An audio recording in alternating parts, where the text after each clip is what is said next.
Nous allons débuter cette session extraordinaire du conseil municipal. Je vous en dirai quelques mots par la suite avant de procéder à l'ordre du jour, et ensuite nous clôturerons cette séance extraordinaire et nous passerons à la séance ordinaire qui débutera à 19 h, ou du moins suite à nos échanges concernant la première session. Est-ce que vous avez des procurations ou les personnes vont arriver? Oui.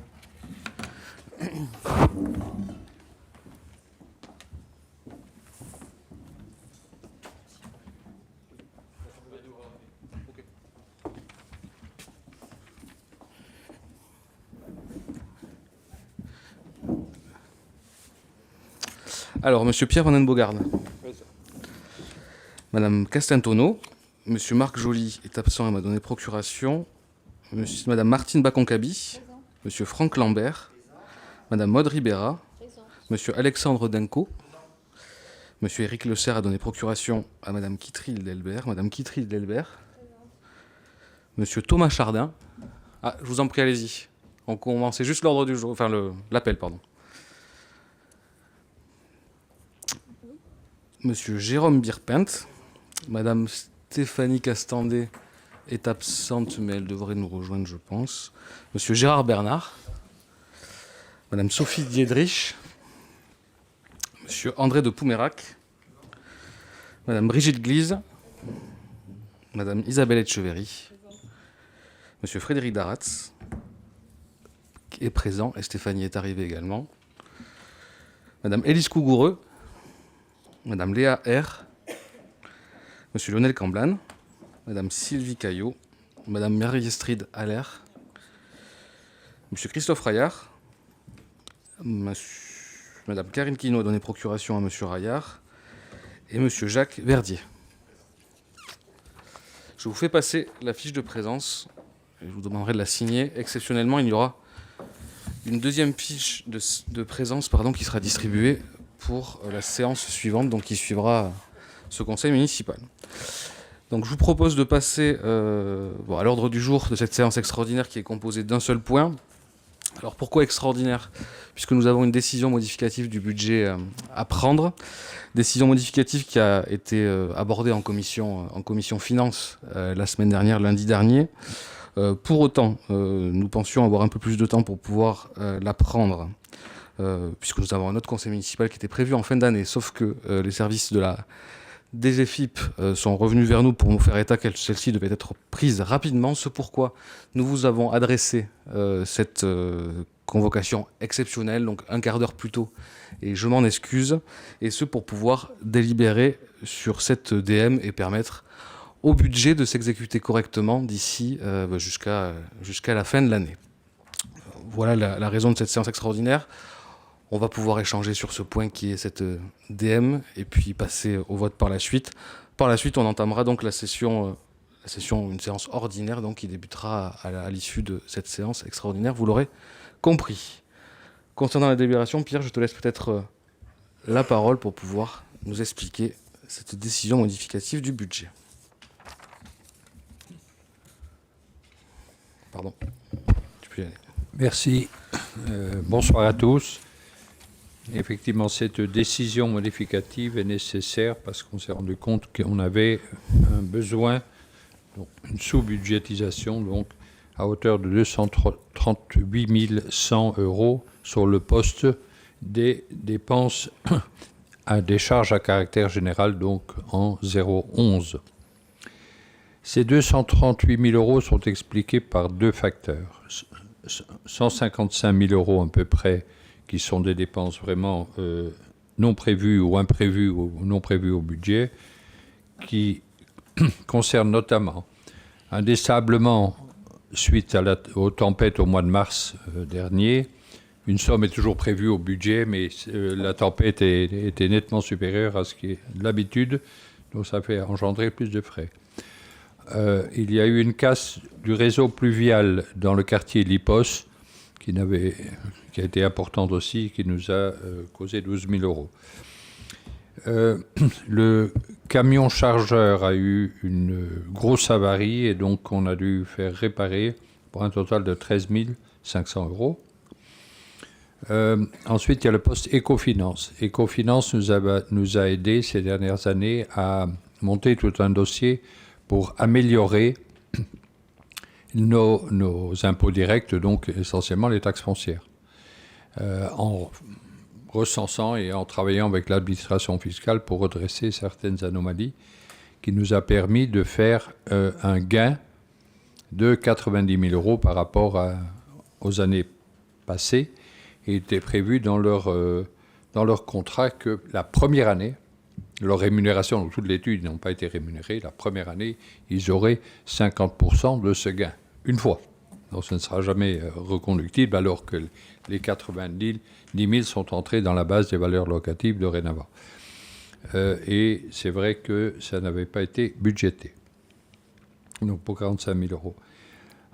Ensuite, pour l'entretien externalisé, qui touche essentiellement l'Office du tourisme, les halles du Penon et les bâtiments saisonniers au Penon également, on a eu un besoin de refaire une remise en concurrence pour ces prestations de nettoyage.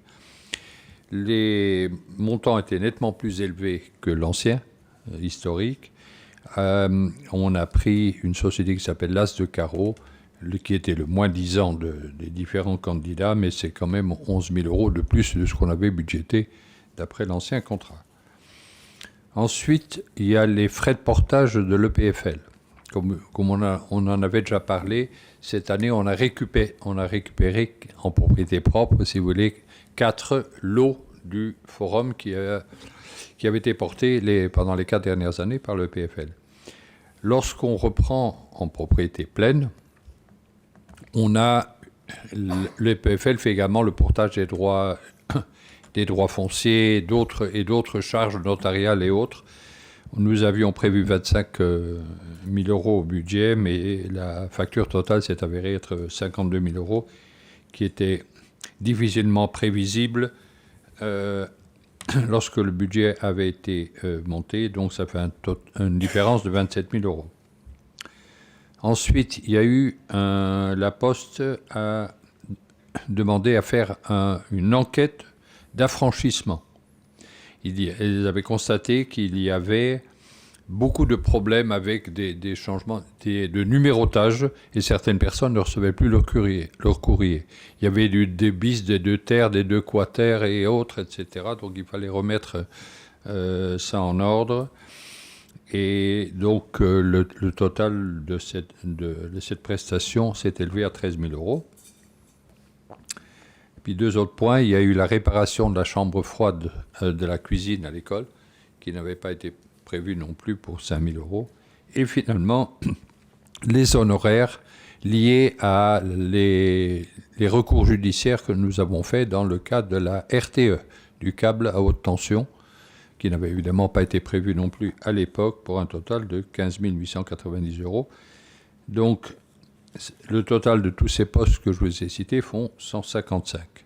Reste donc à peu près 80 qui sont des dépassements, qui s'expliquent par deux faits. C'est que les dépenses, si vous regardez l'évolution de 2023 par rapport au budget 2023, on était nettement en dessous.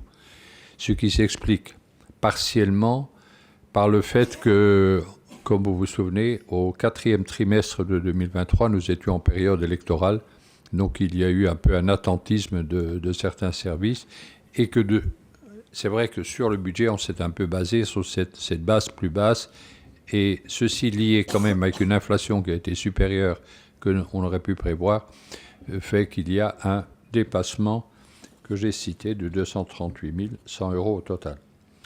La bonne chose, c'est que ce besoin en 0,11, donc en dépenses de caractère général, peut se couvrir par différents postes en interne.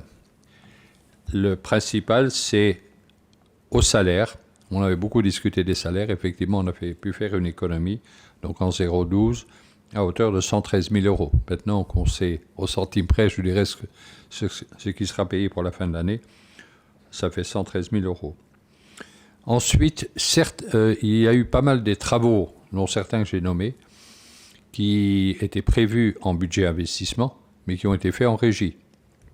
Et donc, on a basculé à hauteur de 63 100 euros des montants qui étaient prévus au budget d'investissement vers le fonctionnement pour couvrir ces charges, notamment le verger voilà, etc.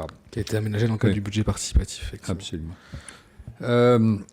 Autre économie, c'est en autre charge de fonctionnement en 65. On a pu trouver 8 000 euros d'économie. Et le dernier point, c'est un versement que nous doivent collectivement les 2 crèches, qui date de 2022. Alors je m'explique. Dans le passé, la CAF, la contribution de la CAF était versée à la collectivité, qui le reversait aux crèches. Ce qui avait été fait au cours de 2022. Et au cours de cette année-là, la CAF a changé de système et verse directement aux établissements. Donc il y a eu double paiement cette année-là, et donc il avait été convenu qu'il nous rembourse ce montant cette année à hauteur de 54 000 euros, ce qui n'était pas prévu au budget non plus. Donc le total des 113, 63, 54 et 8 font bien les 238 100 euros au total. Voilà, si vous avez des questions. Oui. Si je précise juste avant, Brigitte Glis sera secrétaire de séance, je ne l'ai pas dit au début de la séance. Bonsoir à tous. J'ai juste 2 petites questions. La première, c'est lorsque vous m'avez présenté l'ADM, je pensais qu'elle allait être intégrée dans le conseil municipal ordinaire. Donc je suppose que vous avez été pris de court par rapport au délai.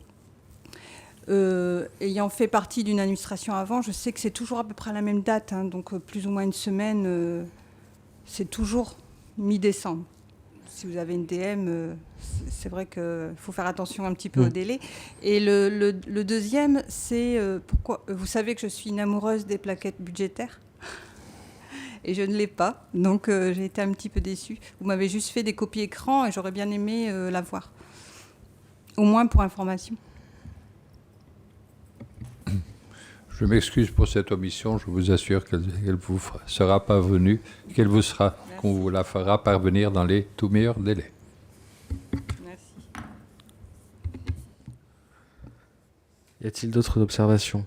Oui, Jacques. Oui, bonsoir. Parmi la liste des frais qui ont été énoncés, j'ai entendu au niveau de la Poste d'un logiciel qu'on a réglé pour 11 000 euros, c'est ça? Non, c'est pas un logiciel. De temps en temps, à la demande de la Poste, c'est un contrôle de la numérotation. C'est pas un logiciel, ils vont physiquement vérifier. C'est surtout... Ah, oui, je vois, d'accord. C'est presque toujours dans les immeubles collectifs. Il y a eu des changements, apparemment il y avait eu des changements, parfois 2 appartements qui sont combinés, enfin bon, des tas de choses. Ils ont jugé nécessaire de physiquement aller vérifier que la numérotation était bonne. Donc c'est une enquête de numérotation physique faite par le service de la Poste, mais ils nous envoient la facture. Qui est un peu élevé. Je n'avais pas compris, merci. D'autres questions? Non. Je vous propose de passer au vote. Qui est pour? Qui s'abstient? 6 abstentions. Je vous remercie. Nous passons donc à la séance ordinaire du conseil municipal. Donc je clôt la séance extraordinaire et je vous propose d'ouvrir la séance ordinaire. Est-ce que ça vous convient si je ne refais pas l'appel ? Parce qu'on est tous là à nouveau, donc je ne vais pas refaire l'appel, très bien. Je vous fais passer par contre la feuille d'émargement pour que vous puissiez également la signer. Donc c'est la feuille d'émargement de la séance ordinaire du conseil municipal donc, qui débute, et je vous propose également de nommer Brigitte Glis comme secrétaire de séance pour cette séance. Donc délibération à l'ordre du jour, nous en avions plusieurs, notamment, et en premier lieu, les rapports d'activité de nos DSP, puisque nous avions... Alors si, pardon, effectivement, nous avons le procès verbal du conseil municipal du 28 octobre avant. Est-ce que vous avez des observations par rapport à ce procès verbal ? Oui.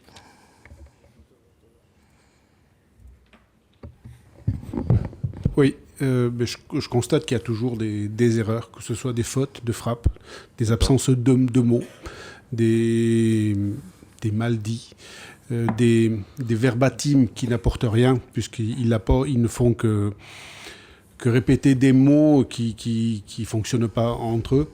Donc je pense que là, il y aurait besoin de synthèse pour certaines choses.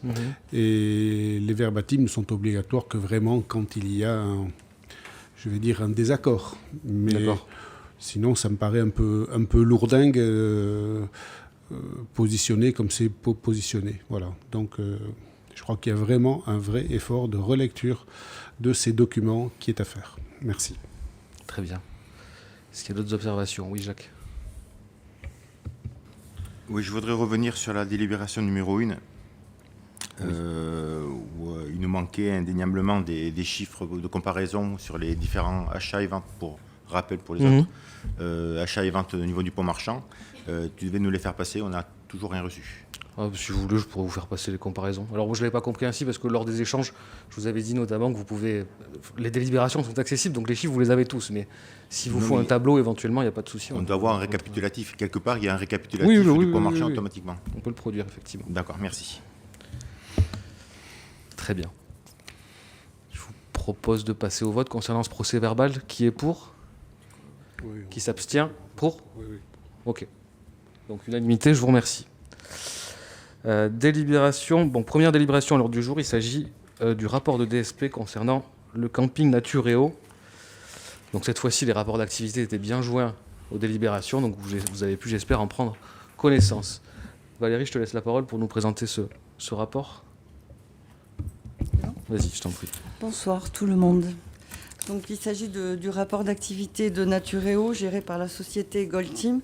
Ce rapport donc, de la DSP qui a débuté en 2003 et qui prendra fin en 2028. La répartition des hébergements, 228 mobil-homes pour les propriétaires.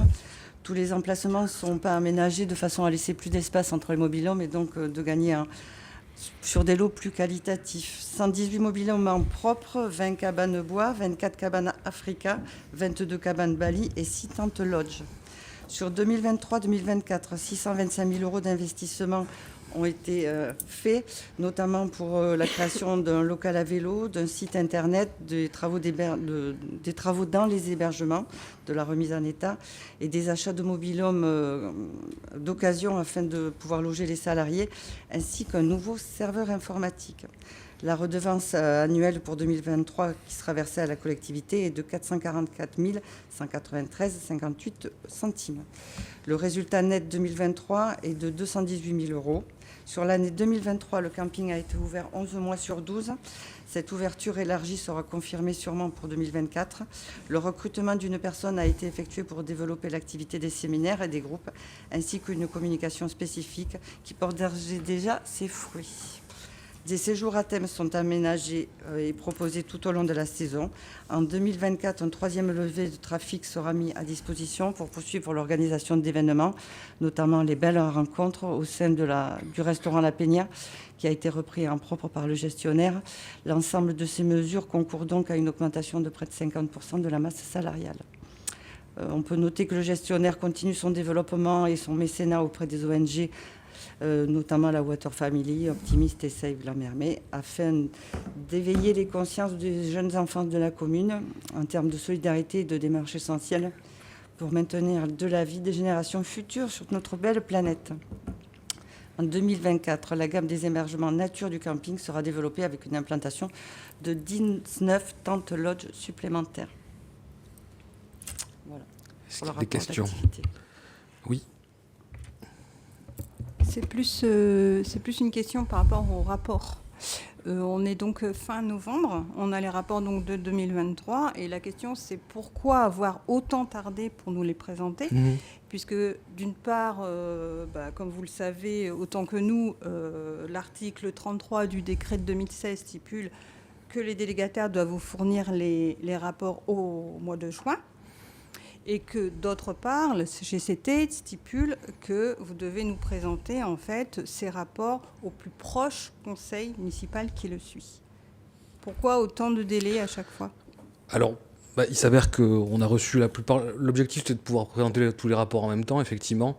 Il y a eu parfois quelques retards sur septembre, octobre de transmission, il est vrai, de certains rapports et de certaines données. On voulait le passer au précédent conseil municipal. Bon, il s'avère que les documents n'avaient pas été joints ou avaient été joints trop tard au dossier du conseil municipal.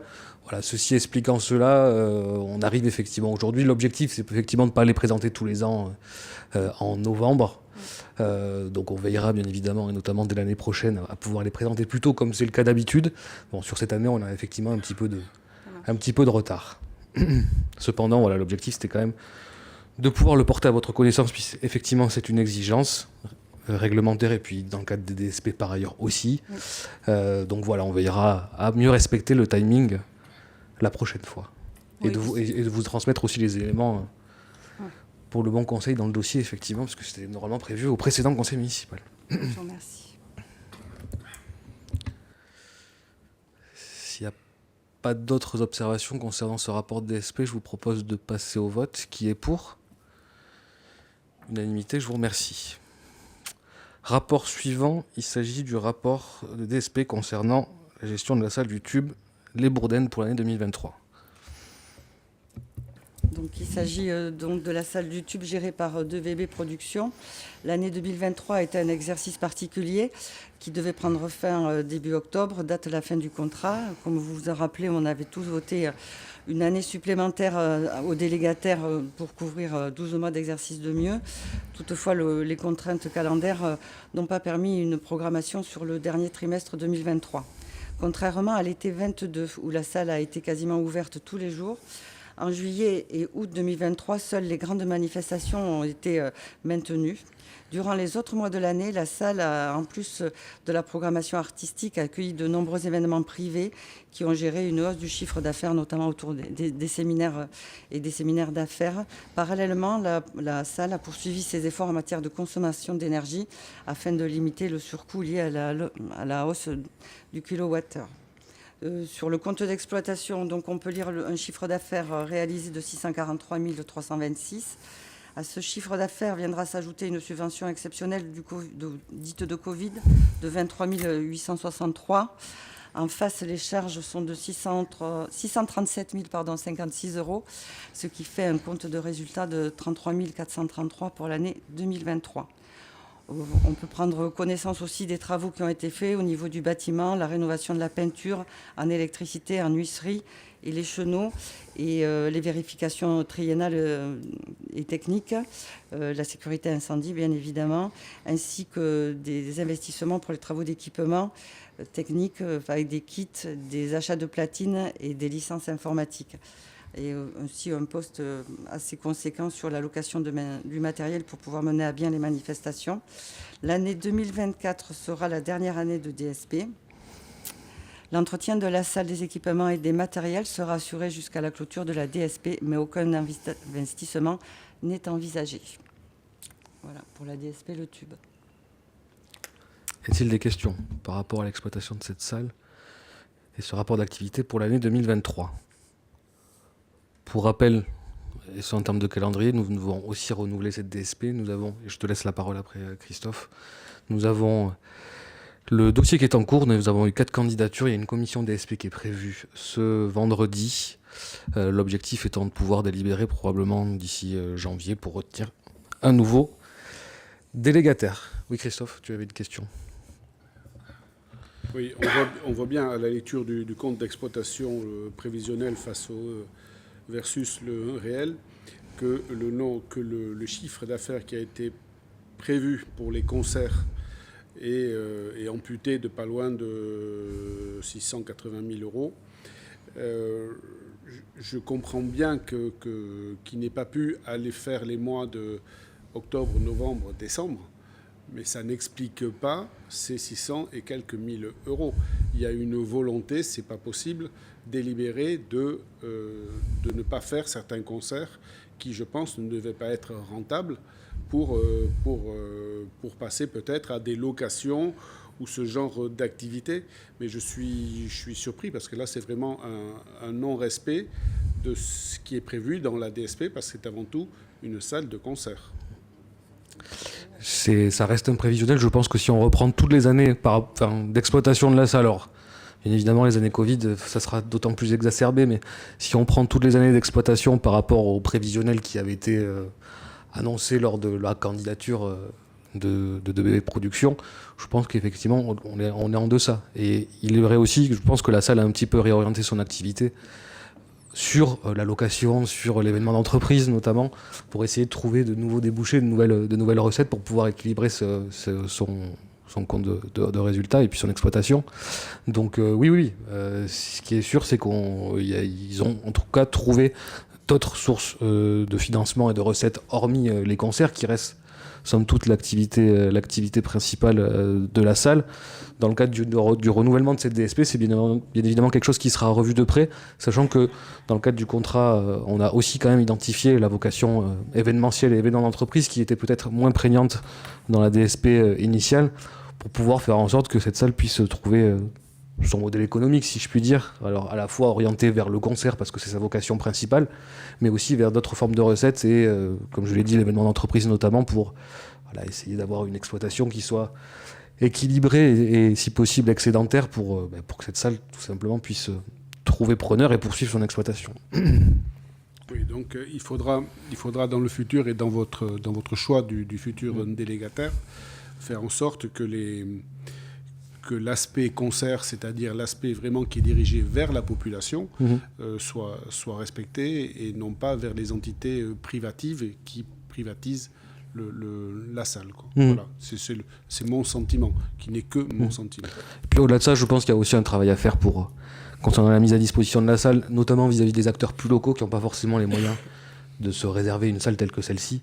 On va travailler des dispositifs aussi au sein de la DSP à venir, pour amener au-delà des concerts grand public qu'on peut trouver dans la salle et qui font partie effectivement de son modèle économique, de pouvoir aussi la mettre à disposition et qu'elle soit, on l'espère, de plus en plus ancrée dans le territoire et appréciée par la population, parce que ça aussi c'est un enjeu d'existence, puisqu'au-delà de ça, alors certes sur le territoire de Max en l'occurrence on n'a pas pour l'heure de projet d'autres salles de spectacle, mais je vois par exemple que sur le Grand Axe c'est le cas.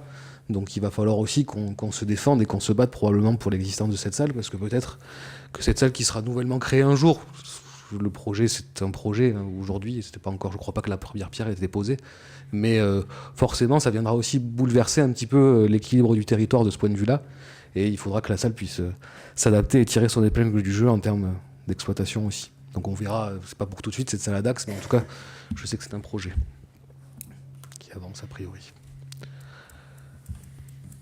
S'il n'y a pas d'autres observations, je vous propose de passer au vote. Qui est pour ? Unanimité, je vous remercie. Délibération suivante. Il s'agit des rapports de DSP concernant les micro-crèches. Oui, pardon. Excusez-moi, par rapport à la transmission sur YouTube, si vous pouviez parler un peu plus fort, s'il vous plaît. On n'entend pas tout le monde. Ça marche. Les intervenants. Plus près du micro. Si, mais il faut se rapprocher du micro. Ceux qui nous écoutent. Maintenant, on passe sur YouTube directement. On vous entend moins bien. Voilà, donc peut-être vous rapprocher. Non, le système... Non, c'est le système là, mais... Ah. Là, oui, je disais, c'est qu'il y a un système intra qui a été mis en place et qui est fait justement pour donner la meilleure sonorité et la meilleure vue possible. Il y a un motif pour lequel il ne marche pas ? Le système... Oui, on est d'accord, mais ça ne solutionne pas l'aspect de fonctionnement du système. Le système, normalement, fonctionne. A priori, on ne nous entend pas assez bien, donc on va tâcher de parler au mieux pour que tout le monde nous entende. Je pense que la vidéo marche plus comme avant ? Si, la vidéo fonctionne et la vidéo d'ailleurs. Pas comme avant. On va d'ailleurs réinvestir dans la vidéo parce que je sais que c'est un de vos chevals de bataille. On va réinvestir dans la vidéo pour avoir un dispositif qui soit au mieux. Il ne faut pas mélanger la vidéosurveillance et la vidéo ici. Non, mais je ne parle pas de la vidéosurveillance, je parle de la vidéo et je parle du conseil municipal pour faire en sorte qu'on ait un dispositif qui fonctionne au mieux, parce que j'ai bien compris que c'était un élément important pour vous, élément que je rappelle on a mis en place par ailleurs. Donc là effectivement je ne sais pour quelle raison on vous entend moins, Donc on va tous tâcher de parler bien dans le micro. Et la vidéo, elle est juste à côté de vous. Et on va veiller à ce qu'elle fonctionne toujours correctement à l'avenir. Je vous propose de passer au vote. Qui est pour ? On a voté déjà, pardon, autant pour moi. Donc, si on a le golf avant. Pardon, Franck, avant de passer aux crèches, nous allons passer au golf. Donc, je te laisse la parole, Pierre, pour nous évoquer le rapport d'activité du golf dans le micro, s'il te plaît. Bon, d'accord. Merci. Donc, un rappel, le golf géré par le golf de Seignos et le groupe Résonance en tant que délégataire. Cette DSP a démarré en 2018 pour une durée de 18 ans qui donc s'écoulera en 2036. En 2023, parce qu'on parle de ça, il y a eu une très légère baisse du nombre de membres, d'abonnés, à 812 en 2023. Par contre, les abonnés jouent de plus en plus souvent. Ils ont fait 58 parties en moyenne par rapport à 50 l'année d'avant. Et pour se rappeler qu'elle était de 40 en 2019. Donc c'est bien, c'est que les membres de Seignos sont sportifs et jouent au golf, c'est bien. Il y a une quasi-stabilité des green fees, très très légère baisse qu'on a vue généralement par rapport à la saison touristique. Mais le chiffre d'affaires green fee augmente quand même légèrement parce que le prix avait augmenté de 7%. Par contre, la bonne chose, c'est que ça donne plus d'espace aux abonnés qui parfois, surtout en haute saison, se plaignaient de ne pas pouvoir réserver quand ils voulaient jouer. Le nombre de licences délivrées est assez stable, 1277. Les résultats, je continue à avoir une excellente coopération entre l'exploitant et l'association sportive, qui a d'ailleurs la contribution de l'exploitant a augmenté encore, je crois, cette année, et les résultats des épreuves des équipes de Seignos a été très très bonne cette année. Et il y a également une trentaine d'épreuves comptant pour l'index, dont le Grand Prix de Seignos, et on a eu pour la première fois le Grand Prix majeur des U14, c'est-à-dire des jeunes de 14 ans, qui sont le top de la France, est venu jouer à Seignos, et qui est un événement qui a été couvert notamment en intégralité par les chaînes spécialisées dans ce sport. La croissance du chiffre d'affaires, qui se porte à 3 680 000 euros en 2023, a été essentiellement portée par la restauration. Le chiffre d'affaires du golf progresse de 3%, donc quasi-stabilité. Par contre, la restauration au Club Oz a augmenté de 29% cette année-là, et celle de la cabane de 74%. Les ratios pro-shop et restaurants sont bien maîtrisés, ainsi que les ratios de la masse salariale qui est stable.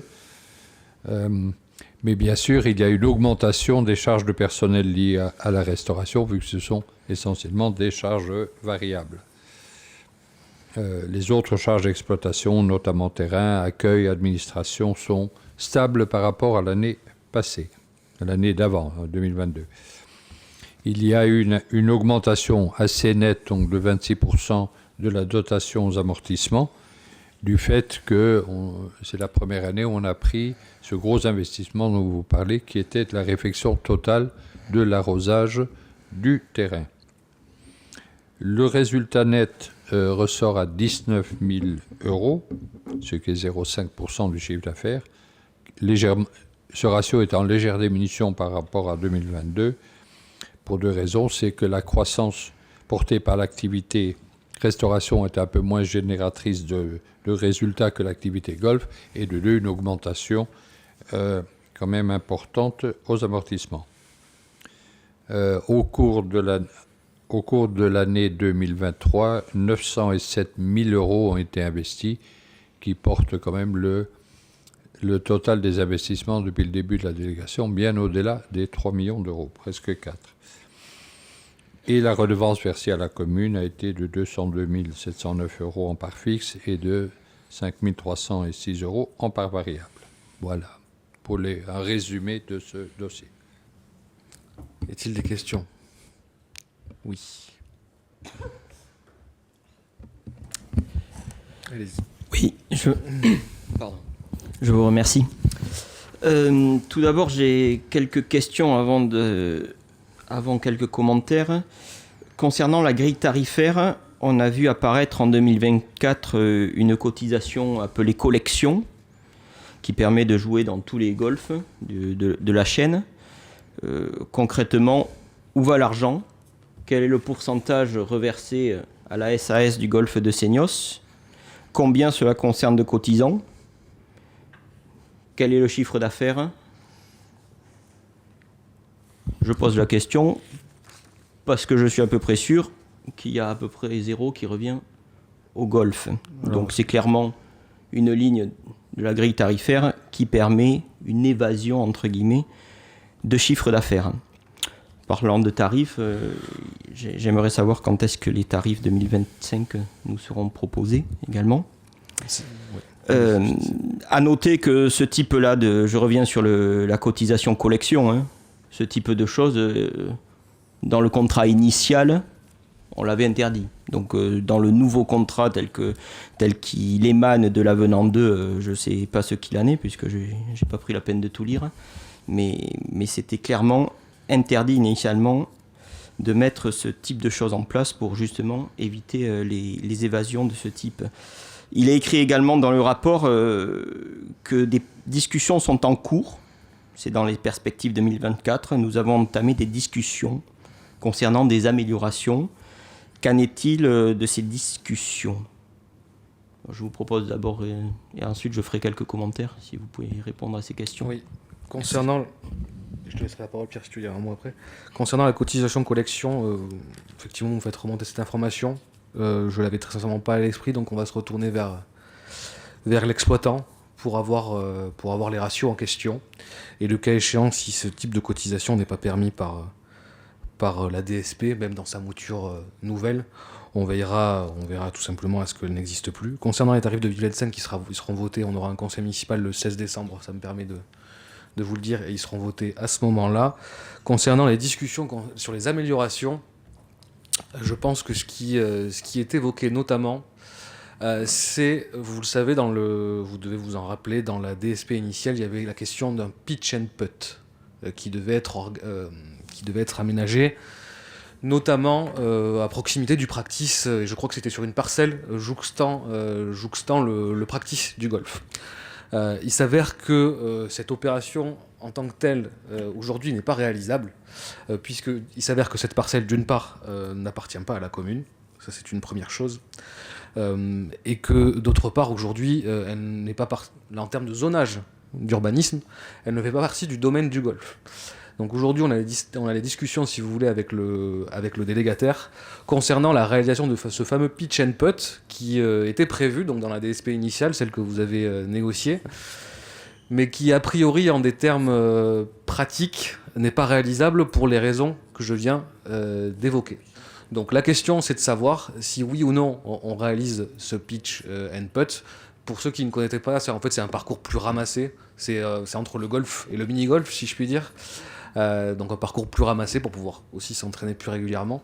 Donc la nature de ces discussions, c'est de savoir si tout simplement on peut le réaliser, on peut réaliser ou non ce pitch and putt qui était prévu dans la DSP, qui était associé aussi à un certain nombre de dépenses et de recettes. Donc voilà, c'est la nature des échanges aujourd'hui. Alors si jamais, par ailleurs, au regard de la rédaction initiale de la DSP et de l'expérience que vous pouvez en avoir, vous aurez des éléments à nous transmettre et moi je suis prêt à discuter avec vous de la question, parce qu'a priori, voilà, on en est là. Donc ces questions portent là-dessus, sur l'aménagement de ce fameux pitch and putt qui aujourd'hui est un peu en suspens. Je me permets juste une question supplémentaire, là je suis un peu surpris. Elles appartiendraient à qui ces parcelles? Alors j'ai pas le nom du propriétaire, c'est des parcelles forestières qui sont à proximité du golf. Non. Il y a deux problématiques. Le plan initial du pitch and putt, c'est vraiment sur le bas du practice Oui. à gauche. Et c'est bien dans l'ancienne Sainte du Golfe, hein, quand Et vous ça, prenez c'est- le plan du contrat Oui, initial. Hein. et donc en fait, j'en viens à la deuxième problématique. Je crois qu'il y avait une partie d'un terrain, pas je crois, j'en suis sûr, privé attenant qui était concernée, et la deuxième partie que vous évoquez sur la pointe donc du golfe, effectivement, qui se situe juste derrière les abris aménagés pour taper quand on est en bas du practice, il s'avère que cette parcelle est un EBC, un espace boisé classé, et qu'en l'occurrence, il est difficile d'aménager ce type d'équipement sur un espace boisé classé pour les raisons d'urbanisme que je ne vais pas vous rappeler, que vous connaissez probablement. Donc aujourd'hui, voilà, on est face à ces deux problématiques-là. De deux choses l'une, soit on arrive à déclasser cet EBC, ce qui demande une modification, voire une révision du PLUI avec un avis concomitant des services de l'État, enfin ça demande un certain nombre d'efforts, et c'est pas sûr d'y arriver au bout. Soit il faut le faire ailleurs. La problématique du ailleurs, c'est que la zone du Golfe n'est pas extensible, et pour l'heure, je dois vous avouer que je ne sais pas trop où. Voilà. Pierre, tu voulais dire un mot aussi ? Juste une toute petite chose. Je pense que, bien sûr, on voudra les chiffres précis sur le nombre de joueurs avec un abonnement collection, mais à ma connaissance, c'est très, très, très, très faible. Et donc, je ne pense pas que le mot d'évasion ou de spoliation des biens de la commune soit On tâchera bien placé. de le vérifier. Je vous remercie. Donc, si je peux me permettre maintenant quelques commentaires. Hein. Donc, comme vous vous en doutez, hein, dans la lignée des positions qu'on a déjà tenues ici même concernant le sujet du golf les mois et les années précédentes, hein. On va parler du chiffre d'affaires, hein, car évidemment, le résultat n'a pas trop de sens. Hein. On sait très bien que dans une DSP, il est facile de faire remonter artificiellement des frais, des bénéfices, en surfacturant des prestations. Voilà, on dirait que c'est monnaie courante. Hein. On n'a pas de doute que ce soit le cas quand on voit le ratio entre chiffre d'affaires et bénéfices des comptes tels qu'ils sont présentés. Si on reprend quelques chiffres, hein, on est quand même à un chiffre d'affaires qui est 45% au-dessus de ce qui était prévu au contrat initial. Je parle de contrat initial, alors certes, il y a eu un avenant 2 qui est passé entre-temps. Hein.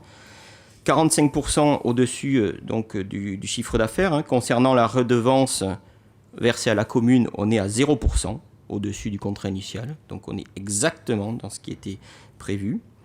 Donc concernant le loyer, on a 204 000 € qui est versé à la commune. À titre de comparaison, le Golfe d'Hossegor verse 320 000 € à la commune. On est quand même plus de 50% au-dessus. Hein. Ça tombe bien parce que les tarifs de Seignos sur certains produits sont 50% au-dessus de ceux d'Hossegor. Donc en fait, on voit quand même qu'on a un modèle qui génère beaucoup de cash. Voilà. Il y a un très bon chiffre d'affaires. Tout en bas, c'est très faible. Vous me direz, c'est le jeu dans une DSP. Mais il ne faut quand même pas être dupe sur l'économie de cette DSP. Mais je maintiendrai le fait qu'on est quand même gêné, qu'on soit 45% au-dessus de ce qu'on avait prévu initialement. Et la mairie, c'est exactement ce qui était prévu, pas de différence.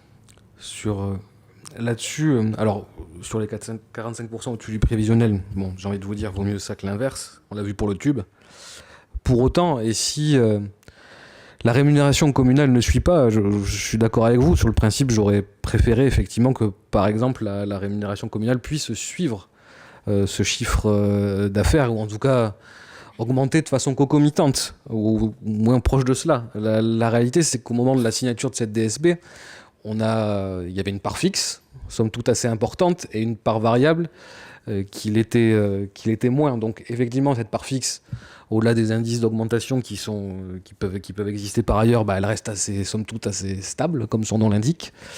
Et la part variable, elle est relativement faible, ou en tout cas trop faible, pour nous permettre, quelque part, d'avoir une recette qui soit aussi dynamique que l'augmentation du chiffre d'affaires réalisé. Après, au-delà de ça, et vous l'aurez probablement remarqué dans dans les chiffres. Il y a aussi une nouvelle activité de restauration qui s'est jointe à l'activité du golf. Effectivement, si on avait eu un modèle économique avec une part sur le chiffre d'affaires un peu plus dynamique ou du moins proportionnelle, on aurait peut-être pu bénéficier plus facilement de cette hausse du chiffre d'affaires, même si elle incombe aussi un certain nombre d'hausses de charges, mais parce que la rentabilité d'un golf n'est pas la même que celle d'un restaurant. Mais bon, je ne peux que, comme vous, regretter effectivement que ça ne soit pas aussi dynamique. Mais on est aussi tenu par la manière dont a été négociée, notamment la rémunération de la commune lors de la rédaction de cette DSP. Pierre, tu veux dire un mot? Et après, M. Camblan voudrait répondre probablement. Si vous me le permettez, juste un éclaircissement des chiffres. Effectivement, vous comparez l'ancien et le nouveau. Effectivement, il y a une seconde révision. Ceci dit, si vous voyez le total des investissements, on est presque à 40% au-dessus de ce qui était prévu dans la mouture initiale. Et si vous prenez les charges d'amortissement liées à ces investissements, si ma mémoire est bonne, on est au double de ce qui avait été prévu à l'époque. Donc il y a eu plus d'investissements plus rapidement. Et donc, il faut quand même noter, tout le monde vous le dira, je crois que c'est unanime, que le golfe de Seignos est dans un état remarquable, ce qui est quand même bon pour également l'image de la commune. Et beaucoup vous diront que nettement en meilleur état que celui d'Osgore notamment. Donc, je suis désolé, mais c'est pas du tout le sujet. C'est qu'il soit en bon état, que certains Seignossais soient très contents, ceux qui ont la chance d'aller y jouer tous les jours. Tant mieux, j'ai envie de dire, tant mieux pour eux. Là, on parle d'économie et d'économie pour la commune. Là, je m'étouffe un peu dans ce que je viens d'entendre quand même. On est tenu par la rédaction initiale. Oui, sur le principe, je suis d'accord avec vous. Sauf que je vais émettre quand même 2 commentaires sur ça. Petit 1, il y a eu une autorisation d'augmentation des tarifs qui n'était pas prévue. Voilà, au-delà de ce qui était prévu initialement. Donc, si on était vraiment tenu par ce qui était... Donc, ça explique quand même le chiffre d'affaires au-dessus. Et ça, on n'en a pas bénéficié, des bénéfices. Donc, c'est sûr que autoriser d'un côté plus de chiffre d'affaires, mais rien demander en échange, vous savez très bien que c'est ce qui nous gêne depuis le début. Et après, tenu par la rédaction initiale, je suis d'accord, dans la rédaction initiale, le sujet de la cabane, il n'y était pas. Donc on met les pieds dans le plat ici. Moi, j'ai rien contre cette activité, sauf que ça y est pas. À partir du moment où on a un délégataire qui décide de faire une activité supplémentaire, pas de problème. Sauf que ça nécessite une modification contractuelle où il faut prendre des bénéfices. On ne laisse pas faire n'importe quoi. Il suffit, à partir du moment où vous autorisez une activité supplémentaire, de demander. Et on sait quand même que sur des activités de restauration, il y a des bénéfices qui sont... prenez des cabanes de plage, justement, qu'on a après, qu'on voit certains bénéfices, que ça tourne bien.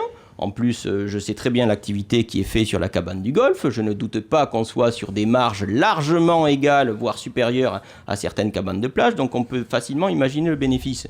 Donc, il y a une activité supplémentaire. Il devrait y avoir une modification contractuelle avec une redevance supplémentaire à la commune. C'est tout. Encore une fois, je reste sur ce que j'ai dit. En l'occurrence, la cabane, c'est un sujet, effectivement.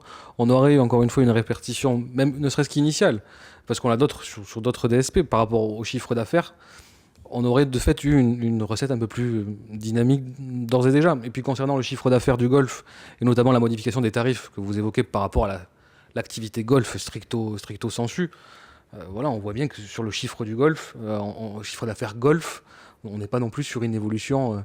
exponentielle de ce dernier. Donc oui, modification des tarifs golf, il y a eu effectivement.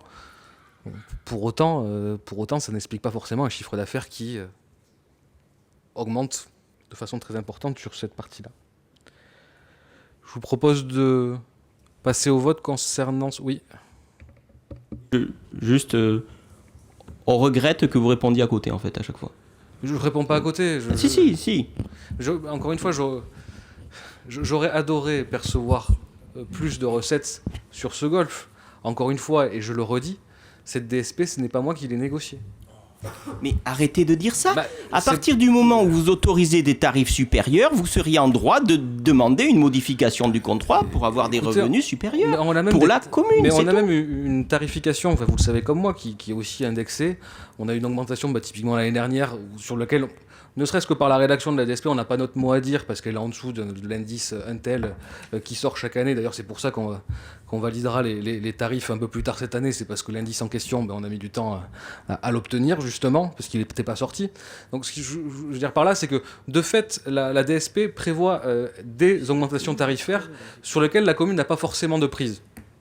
Donc et derrière, effectivement, on n'a pas une redevance qui est dynamique sur le chiffre d'affaires. Ceci expliquant cela, mais on ne touche pas plus d'argent.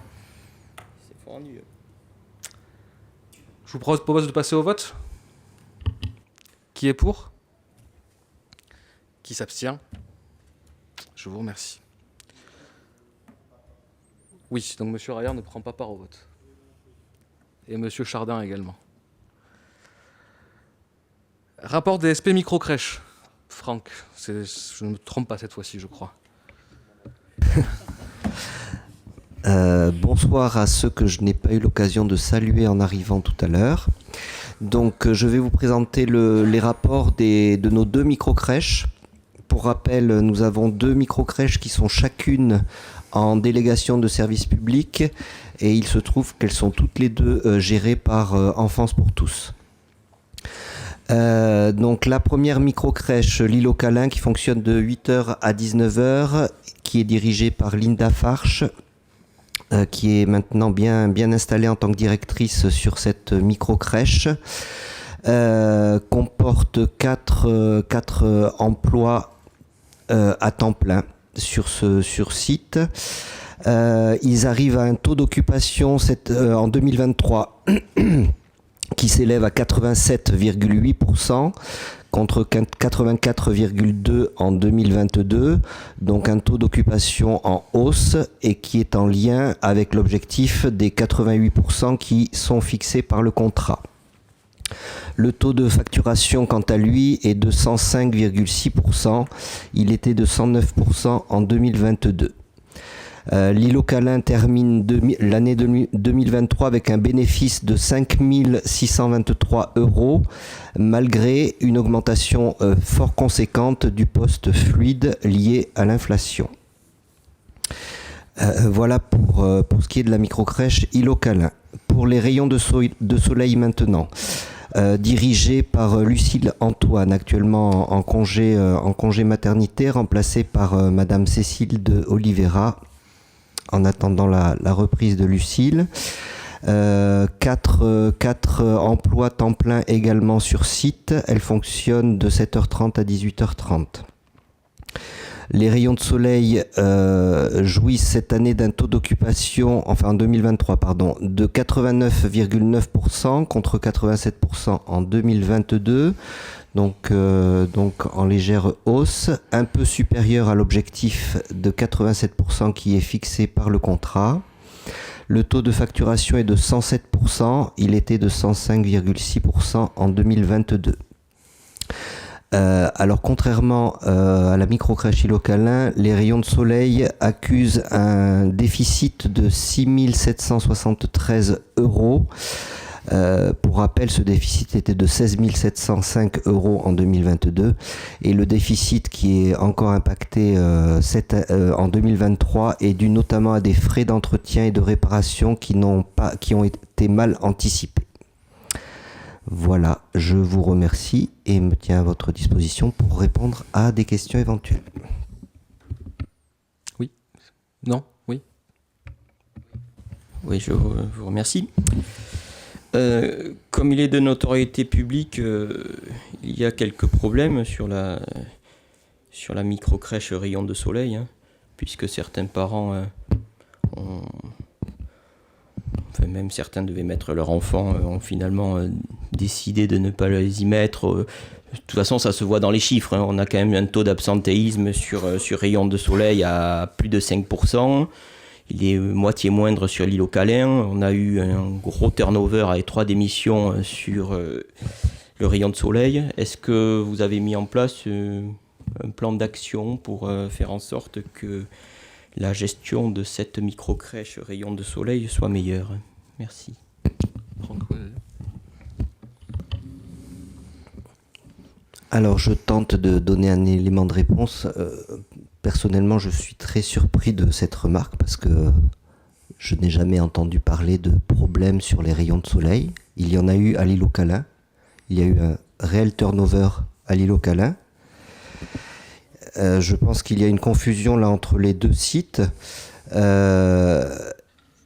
Alors pour vous répondre, je vous dirais qu'une enquête interne a été adressée à l'ensemble des familles des 2 micro-crèches et cette enquête révèle une grande satisfaction quant à l'accueil, à la communication et aux activités qui sont proposées.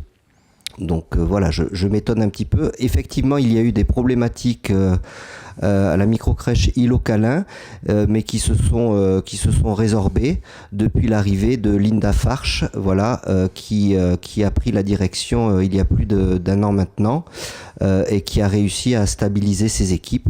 Donc là, nous avons à nouveau des parents qui sont fort contents du fonctionnement actuel. J'avais inversé, en effet. On avait eu aussi un souci par rapport à la voile d'ombrage. Pour être tout à fait transparent, la voile d'ombrage de la partie extérieure, là où il y a tous les jeux pour enfants qui se situent à l'arrière du bâtiment, il a fallu la refaire plusieurs fois parce qu'elle était assez fragile. Donc on est aussi intervenu en termes de travaux pour pouvoir la réaliser.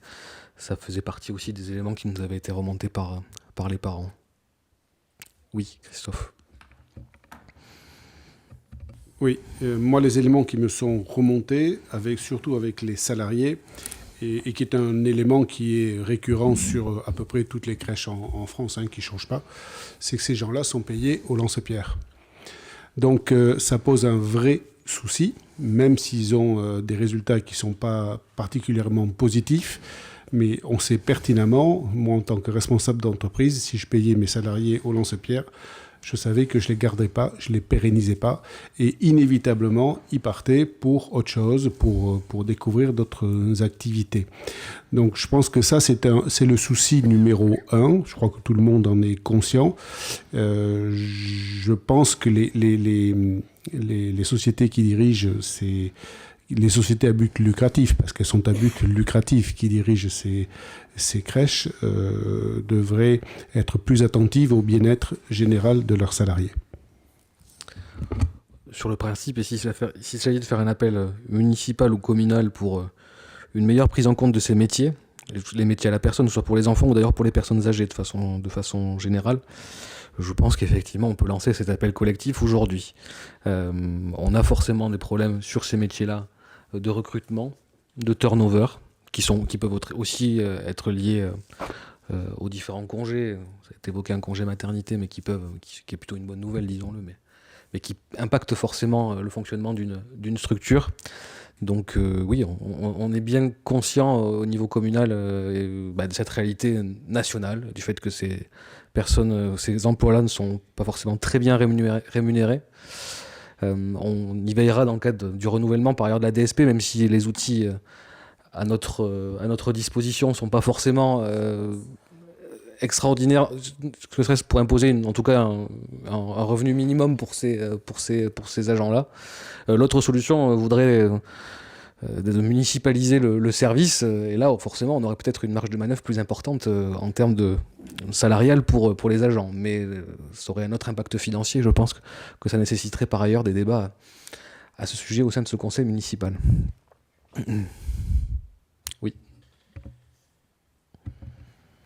Oui, donc je note que pour vous la solution c'est l'appel collectif. On est d'accord, c'est ce que vous avez dit, L'appel collectif. L'appel collectif. Donc vous souhaitiez un appel collectif auprès des CNOC pour trouver une solution de manière à mieux rémunérer les salariés. Non, c'est pas ce que j'ai dit. Quand je dis un appel communal, c'est qu'en tout cas, c'est une volonté communale et partagée au sein de ce conseil municipal de constater qu'effectivement les niveaux de rémunération dans ces corps de métier de façon générale sont pas assez élevés. Je mentionnais pas un appel au CNOC en particulier. D'accord. Alors, par extension de ce que je viens de dire, avec ce manque, je veux dire, de salarial, On va arriver donc sur une nouvelle crèche donc qui va passer de 30 à 40 lits, je crois, hein, ou 40 berceaux, ou 30 berceaux, excusez-moi, 30. C'est un problème qui va se présenter avec encore plus d'acuité parce qu'il y aura encore plus de personnes qui vont être présentes et on risque d'avoir un turnover qui est toujours aussi important. Donc je pense qu'il faut vraiment se pencher dessus et trouver une solution pour pérenniser les emplois sans être dispendieux. Je pense qu'il y a payer ces personnes qui s'occupent d'enfants au SMIC et même des fois un tout petit peu en dessous, c'est pas terrible. Je l'entends. Encore une fois, la difficulté, c'est le contrat. Ça demande à être vérifié, mais je ne sais pas si dans une DSP, on peut demander, en tout cas obliger aux exploitants, quelle que soit la DSP d'ailleurs, hein, un salaire minimum pour leurs salariés. Je sais pas, très sincèrement, mais j'en suis pas sûr. Ça reste à vérifier. Et puis il y a des conventions collectives souvent, effectivement, comme dans d'autres milieux. Franck, c'est ton micro. On s'est déjà posé la question, hein, c'est pour ça que la dernière fois on vous avait communiqué un tableau justement avec les avantages et les inconvénients d'une gestion en délégation ou d'une régie municipale. Donc il y a des avantages et des inconvénients dans l'une et l'autre solution. Après, tous ces agents-là dépendent de grilles salariales. Donc à partir du moment où on fait appel à une DSP, je ne pense pas sincèrement que deux délégataires vont s'opposer de manière conséquente sur les rémunérations de leurs agents. Alors, est-ce que la solution, c'est de passer effectivement en régie municipale, sachant que là, nous aurons effectivement l'aval d'offrir des primes ou de faire un geste pour pérenniser ces agents-là, mais est-ce que vous-même seriez d'accord pour cette bascule, sachant les frais que cela engendrerait au niveau des ressources humaines ? Personnellement, non, je ne suis pas favorable, c'est bien clair. Je pense que pour en avoir discuté longuement avec votre homologue à Hossegor, c'est loin d'être simple. La deuxième chose, c'est que je pense que quand vous faites l'appel d'offres, vous pouvez mettre dans les conditions fortes la pérennisation de vos salariés par des conditions salariales adaptées au travail qu'elles fournissent. Je retiens cette Et proposition. vous pourrez après faire le choix de la personne qui traitera le mieux ses salariés. Je retiens, on veillera effectivement à être vigilant sur cette thématique. Je rappelle cependant que lors de la précédente mise en concurrence, nous n'avions eu qu'un seul candidat. J'espère qu'on en aura plus cette fois-ci. Mais très bien, on sera vigilant sur ce point. S'il n'y a pas d'autres observations, je propose de passer au vote. Alors, un vote commun pour les deux rapports, si cela vous convient. Qui est pour ? Unanimité, je vous remercie. Délibération suivante, à numéro 5, il s'agit des rapports concernant les concessions des plages, et ce sera donc les derniers rapports à l'ordre du jour de ce Conseil. Pierre. Oui, merci. Donc, vous vous souvenez, vous voyez le tableau en annexe, les nouvelles concessions qui avaient été mises en place en 2023, ça faisait une condition de l'extension qu'on avait reçue en son temps pour pouvoir les maintenir, prévoyait donc une part fixe et une part variable, ce qui à Seignos n'existait pas dans le passé. Donc c'est pas purement comparable. Peut-être juste rien de très très spectaculaire en 2023 par rapport à 22, parce qu'on ne parle pas bien de 23. On a généralement vu une amélioration du chiffre d'affaires du côté restauration, et à une exception près, enfin une et demie, parce qu'il y en a un qui est stable, et les autres une légère baisse de l'activité sportive, en particulier surf. Peut-être le fait qu'on était revenu en 23 à une année plus normale, sortant des années Covid 21-22. Voilà. Au total, la redevance fixe de 2023 était un peu plus basse que celle de 22. Comme vous vous souvenez, 2021, 22, on avait une augmentation, il n'y avait que la part fixe à l'époque, qui augmentait d'à peu près 2000 euros par an. Et à la demande des écoles de surf, compte tenu qu'il y avait cette part variable, elle a été baissée pour tout le monde de 2000 euros par rapport à 22. Je parle bien de la redevance fixe. Par contre, on a eu sur le chiffre d'affaires, comme vous voyez, un total de 381 000 euros de redevances par variable, pour un total de redevances à la mairie de 495 345 euros. Oui.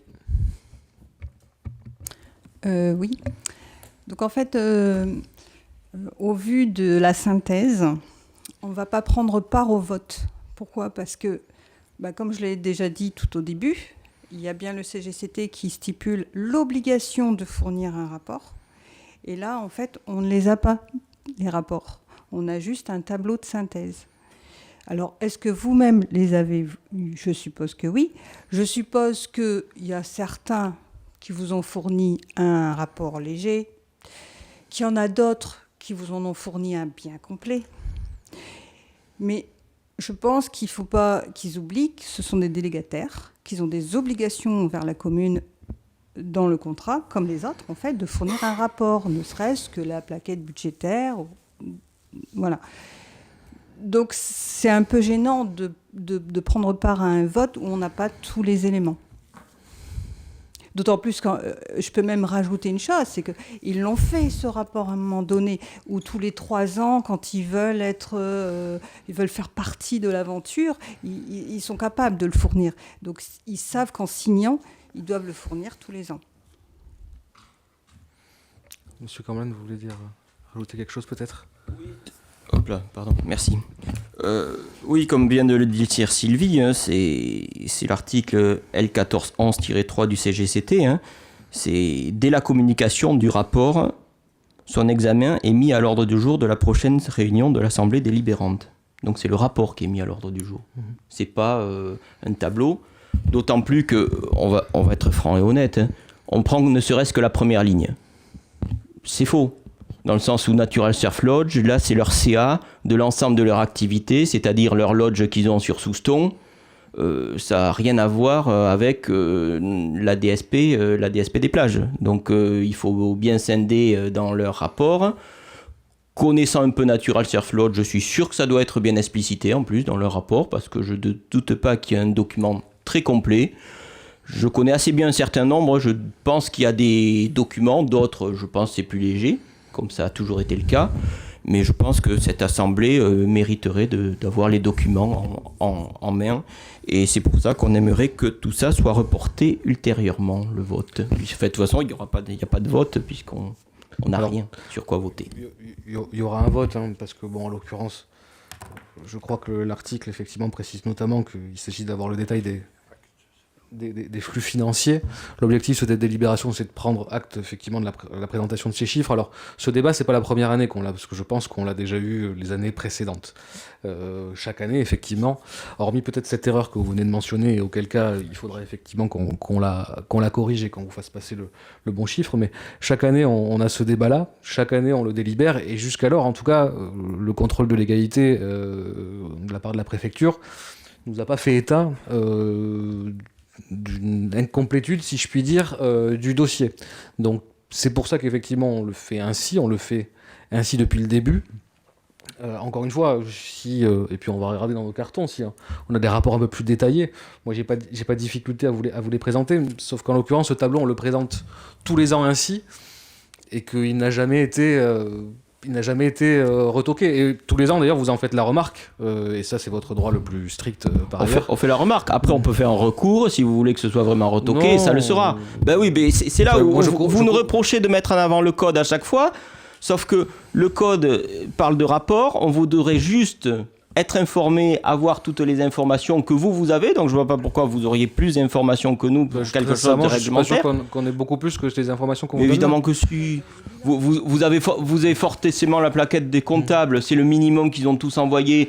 Et si on prend par exemple Fontenay, je suis sûr que c'est un rapport relativement complet. Écoutez, je suis persuadé qu'à date, on n'a pas tous les rapports des comptables, justement. Donc c'est pour ça qu'on vous présente ces chiffres, et notamment les chiffres les plus importants, qui sont le chiffre d'affaires en l'occurrence, et les redevances que chacun a payées, puisque je pense que c'est ça qui vous intéresse le plus par ailleurs. Donc si vous voulez, je ne veux pas refaire le débat tous les ans, mais à chaque fois on a ce débat-là. Écoutez, à part vous dire qu'à chaque fois on a ce débat-là, qu'à chaque fois on le vote et que jusqu'alors ça n'a pas fait l'objet. Bah, si vous voulez faire un recours sur la délib, faites-le et puis on le repassera en délibération. Je ne suis pas sûr que ce soit la délibération par ailleurs la plus importante qu'on ait à examiner, mais si vous voulez absolument faire un recours, faites un recours. Monsieur Christophe. Pardon. Oui, ce que je veux dire, c'est que il n'y a aucune raison que vous ne transmettiez pas ces documents. Je ne peux pas croire que vous fassiez un appel sur le pourcentage du chiffre d'affaires qu'il vous donne si vous n'avez pas un document solide derrière. C'est pas possible. Je peux pas le croire. Ou alors, je suis désolé, mais la mairie est en vrac, quoi, hein. Donc vous avez ces documents, c'est évident. C'est pas possible que vous ne les ayez pas. Ça a toujours été fourni avant 2020. Je vois pas pourquoi depuis 2020 c'est plus fourni. Enfin, c'est surtout que c'est des documents publics. Vous les avez en mairie, donc.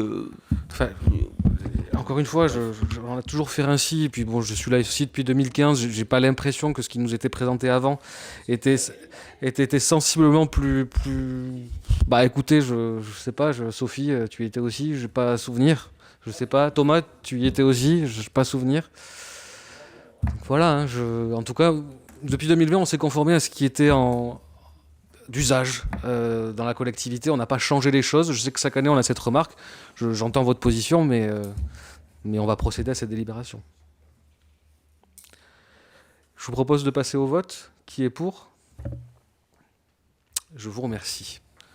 Je rappelle par ailleurs aussi que la recette que perçoit la commune aussi est relativement plus importante. C'est que, voilà, dans le cadre des contraintes budgétaires par ailleurs qu'on aura probablement à venir, prendre cette décision était probablement la bonne et nous permet aujourd'hui d'abonder le budget communal au service de toutes et de tous. Je tiens quand même aussi à le remarquer, même si c'est pas toujours très populaire. En l'occurrence, ça nous permet d'avoir des recettes substantielles qui participent quand même au bon fonctionnement financier de la commune. Oui. Oui, ce que je veux dire, c'est que depuis le départ, sur les questions qu'on pose, où on n'a pas de réponse, où on a un processus de victimisation, où on a un contentement du travail que vous faites, je suis désolé que je vais reprendre les points depuis le départ que nous avons eus sur lesquels on n'était pas d'accord. Le golf, ça ne fonctionne pas. La partie qu'il y avait juste avant, où on a demandé des explications, on ne les a pas, on est dans le vide. Et vous, à chaque fois, je suis désolé, mais c'est de la victimisation que vous faites. Vous vous sentez oppressé par les questions qu'on vous pose. Ce ne sont pas des questions qui sont ni violentes ni désagréables. On souhaite avoir simplement des réponses aux questions qui sont aux documents auxquels on a droit. Et nous ne les avons pas. C'est la seule chose qui ne fonctionne pas. Et je suis désolé. Si vous ne faites pas un effort dans ce sens-là, les conseils municipaux, ils ne se passeront pas forcément bien. On aura des moments qui ne seront pas agréables. Et moi, je vous avoue que ça ne m'amuse pas du tout de venir dans des conseils municipaux où ça se passe comme ça. Voilà, point final. Alors, en l'occurrence, le processus de victimisation, je ne sais pas qui c'est qui le met à l'œuvre à l'instant T. Je crois, pour ma part, avoir toujours été d'humeur égale au sein de ce conseil municipal. Je n'ai jamais fait preuve, je crois, de victimisation. Je pense non plus jamais avoir été désagréable à votre égard. Moi, les conseils municipaux, comme ça, je les vis avec vous depuis 2015. J'ai été dans l'opposition aussi. Je sais ce que c'est de poser des questions et de ne pas avoir des réponses. Je peux vous assurer, en tout cas, j'ai l'ambition, peut-être pas la prétention, l'ambition en tout cas d'en apporter un peu plus que ce qu'on en avait à l'époque. Et très sincèrement, je ne crois pas, depuis le début de ce mandat, avoir été dans la victimisation. Des choses, je pense que tous ici autour de la table, on en a mangé. Parce qu'on ne peut pas dire que ces 4-5 années ont été de tout repos. Pour autant, je ne crois pas jamais avoir été dans ce conseil municipal dans une optique de victimisation. Je prends effectivement vos observations, telles que vous me les donnez. Je tâche d'y apporter des réponses. Parfois, c'est pas suffisant, parce que parfois, au-delà des réponses, on a tout simplement des avis qui sont divergents. Voilà, après, chacun choisit sa manière de l'exprimer. Mais encore une fois, je ne crois pas avoir été depuis le début de ce mandat ni dans la victimisation, ni dans l'agression à votre égard. Avançons. Très bien. Je vous propose de passer à la délibération suivante, la concession des plages, si on l'a voté. Délibération suivante, donc il s'agit de la création d'un emploi permanent autorisant le cas échéant le recrutement d'un agent contractuel, donc de catégorie A. En l'occurrence, il ne s'agit pas d'un nouveau poste, mais bien de renouveler le poste de responsable finance qui est occupé dans le cadre d'un emploi contractuel, et donc de le renouveler pour les 3 prochaines années. Donc il s'agit en l'occurrence de la même responsable pour ceux qui la connaissent. Le changement, effectivement, c'est que dans le cadre des discussions, des négociations qu'on a eues avec elle, elle était auparavant en catégorie B, elle passe en catégorie A, ce qui représente un surplus de rémunération de 2 500 €, je le dis, pour la partie budgétaire. Donc il s'agit bien de la reconduction d'un poste existant avec l'évolution dont je viens de parler. Est-ce qu'il y a des questions par rapport à la création de cet emploi permanent? Non. Je vous propose de passer au vote. Qui est pour? Unanimité, je vous remercie. Délibération suivante. Il s'agit également de la création d'un poste. Donc, il s'agit en l'occurrence du chargé de développement culturel et événementiel. Encore une fois, il ne s'agit pas d'une création de poste, puisque ce poste est aujourd'hui occupé. Il est occupé par quelqu'un, enfin par Elsa en l'occurrence, jusqu'à juillet de l'année prochaine. Donc il s'agit de créer ce poste pour assurer le tuilage et le recrutement d'une nouvelle personne qui viendrait remplacer la personne actuellement en cours, puisque a priori à l'issue de son contrat, elle voudra partir vers d'autres cieux. Donc en l'occurrence, il s'agit d'anticiper un peu, d'assurer le tuilage sur ce service chargé de culture et événementiel qui est fortement sollicité dans le cadre de l'organisation des différents événements sur la commune. S'il n'y a pas de questions, je vous propose de passer au vote. Qui est pour? Qui s'abstient? Je vous remercie. Ensuite, délibération suivante, il s'agit de l'adhésion au service du plan communal de sauvegarde. Donc, l'objectif est de signer une convention avec le centre de gestion pour pouvoir amender notre plan communal de sauvegarde, enfin l'amender, en l'occurrence le mettre à jour. Vous savez, c'est une obligation faite à chaque commune.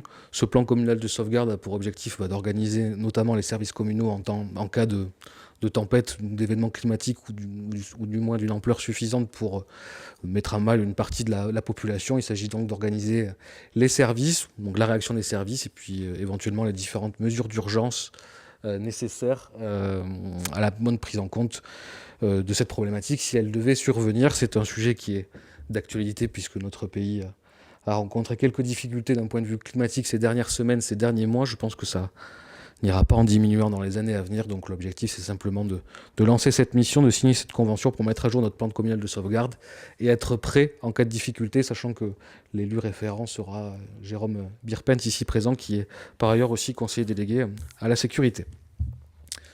Est-ce que vous avez des questions par rapport à cette convention? Non. Je vous propose donc de passer au vote. Qui est pour? Unanimité, je vous remercie.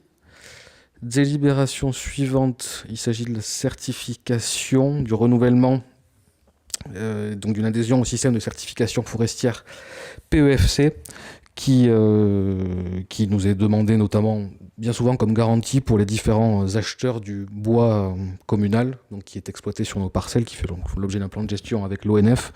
Donc cette certification est nécessaire pour justifier de la qualité de notre gestion et notamment de la gestion durable du massif forestier, qui est bien souvent demandé aussi pour pouvoir certifier la qualité environnementale des produits qui sont issus de nos bois. Ils sont variés. Donc il s'agit de renouveler, nous avions déjà cette certification, il s'agit tout simplement de la renouveler. S'il n'y a pas de questions, je vous propose de passer au vote. Oui. Si, c'est un renouvellement.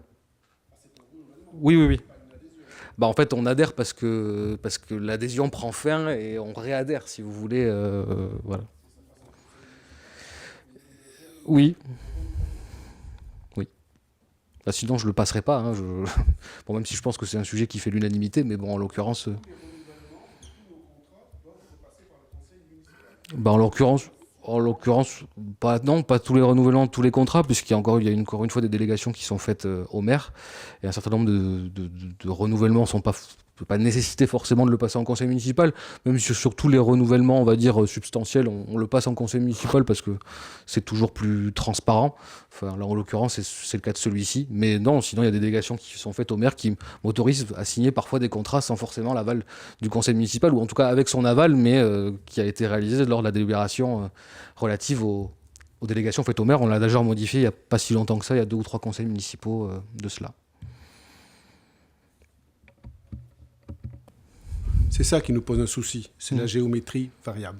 Mais c'est pas, il n'y a pas de géométrie variable. Si vous voulez, on reprendra encore une fois la délibération qui a été faite quant aux délégations qui me sont accordées par ce conseil municipal.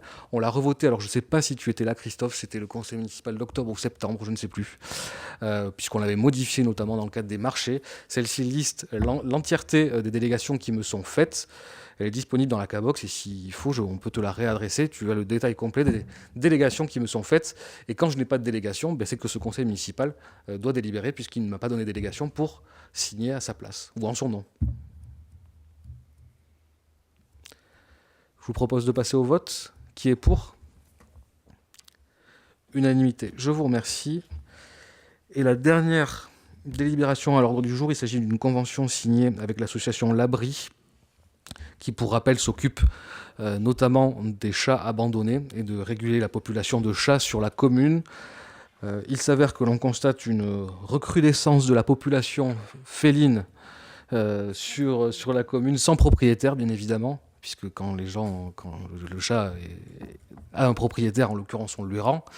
Mais cette multiplication des chats peut générer un certain nombre de difficultés. Donc l'objectif, c'est de pouvoir contenir cette population via cette convention qui a pour objectif de participer au financement de la stérilisation des chats qui pourraient être capturés par l'association L'Abri. Des chats, je le rappelle, qui seraient sans propriétaire, bien évidemment. La participation de la commune s'élèverait à 1 600 € par an. La convention démarrerait au 1er janvier 2025 et serait renouvelable 2 fois par tacite reconduction, sachant que, a priori, la stérilisation d'un animal coûte environ une centaine d'euros. Donc voilà, ça vous donne l'idée un peu de la population qui serait concernée, population féline. On aura peut-être l'occasion d'ajuster ce montant et nos objectifs en fonction des difficultés rencontrées sur le territoire communal. Ça peut paraître léger comme sujet, mais la gestion des animaux errants fait partie des compétences communales. Et je remercie par ailleurs le cabinet vétérinaire de Seignos qui a participé de cette convention en assurant notamment la stérilisation des animaux concernés. Je propose de passer au vote. Qui est pour ? Unanimité. Je vous remercie. C'était le dernier point à l'ordre du jour. Oui. Des communications. Je peux en... Oui, bien sûr. Est-ce que vous avez pris connaissance des communications ? Est-ce que vous avez des questions par rapport à celles-ci ? Oui. Pardon. Ouais, c'est pas vraiment une question, c'est un commentaire. On note que les premiers dépassements sur l'école arrivent. Oui, vous aurez remarqué qu'ils sont extrêmement faibles aussi. 20 000 €. Oui, sur un projet de plus de 6 millions d'euros quand même, je tiens à préciser. Si ça vous satisfait, c'est parfait. Alors, si des travaux qui vous satisfassent, c'est des travaux sans dépassement, je pense que vous serez rarement satisfait. Mais en l'occurrence, je pense que pour l'heure, le projet est plutôt maîtrisé et qu'encore une fois, on a des dépassements qui sont très faibles. Et ils sont d'ailleurs vus en commission d'appel d'offres. Et je tiens par exemple à préciser qu'on en a examiné un certain nombre dont on n'avait pas l'obligation de les examiner au regard des délégations qui me sont faites. Mais on le fait quand même par transparence, puisque je sais par ailleurs que vous êtes très présent et très pointilleux sur ce dossier. Oui. Je vais essayer de parler avec le micro plus près pour qu'on m'entende. Je reviens sur ce sujet. Il y a quand même une augmentation d'un terrassement sur un terrain qui apparemment a pris l'eau. On sait très bien que ce terrain-là, il est toujours gorgé d'eau. Il y a une étude de sol qui a été réalisée 1 an et demi, 2 ans. Et on découvre tout d'un coup qu'il y a de l'eau, on se prend 44 000 €. Ah non, attendez, mais il y a une étude qui a été faite, on fait des plans par rapport à une étude, et on détermine que tout d'un coup, l'étude est plus bonne. C'est exactement ce qui s'est passé. Oui, c'est exactement ce qui s'est passé. Je vais laisser la parole à Thomas. Et pourtant, ce terrain-là, il est encore imbibé, il sera toujours imbibé, c'est comme ça. Thomas, vas-y, je t'en prie. Alors, bonsoir. Non, c'est pas exactement comme ça que ça s'est passé. Pourquoi on prend une plus-value? Pour une chose très bête, c'est que je pense qu'il y a eu un petit manquement au moment du marché entre le phasage terrassement, entre le lot terrassement et le lot gros œuvre. Donc il y a eu un désaccord, on va dire, d'un point de vue géotechnique entre le module fondation du gros œuvre et du terrassier. Donc évidemment, on a râlé, vous en doutez bien. Donc là, il y a une petite plus-value. Du coup, on a demandé un effort au terrassier et du coup, il nous a trouvé des moins-values. Ces moins-values arrivent après la construction. Donc l'un dans l'autre, on va s'y retrouver. C'est juste que voilà, je préfère ne pas dire qu'il va y avoir des moins-values. Les moins-values vont être supérieures à cette plus-value. Voilà. C'est pas de notre faute, c'est la faute à l'entreprise, clairement, qui a mis les mauvais agrégats qui n'étaient pas prévus dans le cahier des charges du marché. Et donc, il y a eu un désaccord. Il a essayé de faire porter la charge.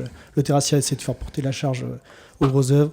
Ils ne se sont pas entendus. Donc finalement, on a coupé court et on leur a demandé de se trouver les économies eux-mêmes. Et ils l'ont fait. Voilà, en trouvant des variantes sur des canalisations qui devaient passer en fonte parce qu'elles passaient un peu trop en altimétrie. Il n'y avait pas assez de couverture sur la génératrice supérieure. Donc je vous la fais courte, mais en gros, on va pouvoir passer avec des canalisations un peu plus profondes.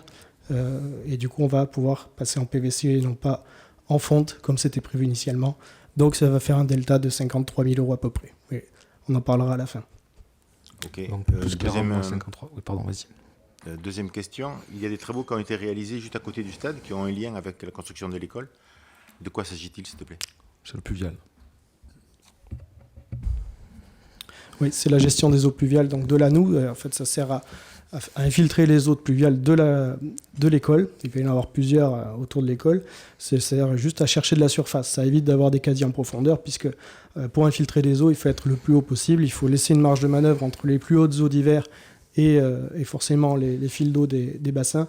Donc là, c'est ce qu'on a, le cas de figure type. Donc c'est pour ça que là, ce que vous voyez, c'est uniquement les stockages des eaux, des trop-pleins qui vont arriver et qui vont s'infiltrer doucement dans la nappe. Il y a évidemment une surverse qui ira vers l'étang noir, mais la surverse n'aura lieu que s'il y a un orage centenal. Voilà. Et donc, en fait, on a mis des trop-pleins à un endroit où le sol est imbibé d'eau.